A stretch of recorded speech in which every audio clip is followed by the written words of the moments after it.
Grant, first of all, just some reflections on Saturday, having I've been able to look back on the game and assess things. Just what I said after the game. I felt we played well in the game.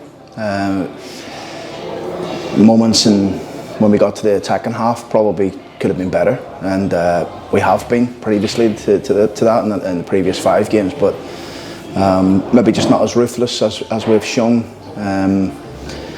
Although we did have some really good opportunities, some good balls getting into the box and things like that we just didn't quite get on the end of. The one that we do is a really good goal that Kyle Hirsch scores, and a good ball from Jamie. But look, as I've said, that the game is gone. Straight after the game we addressed the players. I said what I said after the game, and we've come in this morning ready and focused for a tough game at Bradford. Have you seen that in them, that focus and that no heads down after the atmosphere has remained the same, and it's what I said to the group afterwards was I was pleased with the performance, the way we controlled the game. I'd much want, I want my team to be able to play like that on a regular basis, but also be ruthless as well with it. And maybe we showed some really good glimpses in possession, but didn't find that killer edge enough for me. And that's something we'll hopefully try and address going into tomorrow's game. Touched on it a little bit after the game, but how big a moment will that have been for Max Biamo coming off the bench? Yeah, it's an important moment for him. Obviously, getting 15 minutes or so at the end of the game is it's a nice little build in terms of what he's been doing, and we'll just gradually try and get him up to speed quicker, as quickly as possible. Obviously, he's coming on to the game. We're 3-1 down, so it's difficult. Like I said, we were trying to make a change before that, but they'd scored the 3rd goal in that time. But I think Max will be happy with it. And Zane Westbrook too. Yeah, good. Yeah, good to see Zane back. Obviously, he's had last week a full week of training. Played 20 odd minutes in the game and trained okay again today. So it's nice to see people getting fitter and staying on the pitch longer now. So that's our aim really. Jack Senior's been out on the pitch today as well.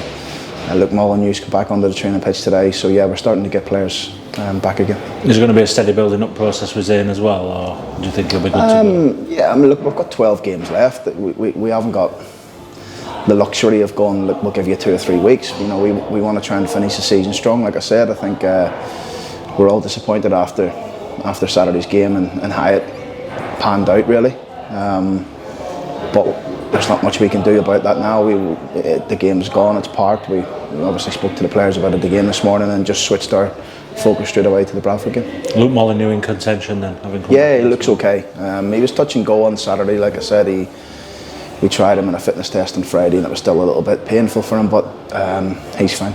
Richard Wood struggling a little bit after the game. You brought him up with the tight hamstring. How's he? No, just a little bit of fatigue set in. I think both hamstrings tightened up for him. Pitch was a little bit soft, so when you're getting to 38 years of age, these things sort of catch up on you a little bit. But he's good. He trained today.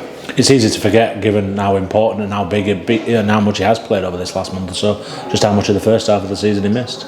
Yeah, the games have been, again, it's thick and fast really, Tuesday, Saturday again for us, and he's been really important in the last 6 games since he's come back into the team, and he's been really influential, so pleased. Hopefully we can try and keep him fit as much as we can, and he's good to go for the rest of the season. Bradford up next on Tuesday night. We've all seen the images of the pitch and how it was when we visited previously. Does that impact on your preparations for the game, or influence things how you prepare for setting your team up? The pitch is the pitch. It's the same for both teams, and we can't worry about that. We've just got to make sure we try and play the way we want to set up and how we go about the plan, and hopefully we can cause them some problems. I know they're on a decent run of form, a bit like ourselves really in terms of the form over the last 6 games, so hopefully it lends itself to being a good game. We've played them twice already. They overpowered us at home. They're too much for us on the day. That's me just talking honestly. But I felt in the cup game we gave them a really good game. Obviously got done by the free kick, so we'll go there and hopefully put a team in the pitch that can result in 3 points for us. Looking at them since that cup game, and you mentioned obviously they picked up in form, what do you think the key to that's been for them? I think they're a strong team. They've got a good manager, good coaching staff. They know their way around the leagues. Good experience in their team. You know, the likes of Smallwood and Gilead and McDonald and Cook, and you know they've got good experience in and around the group. So, but yeah, it's another game for us where we have to focus on what we do. We have to make sure we try and take the game to them and be a bit more clinical and ruthless when we get to the top end of the pitch.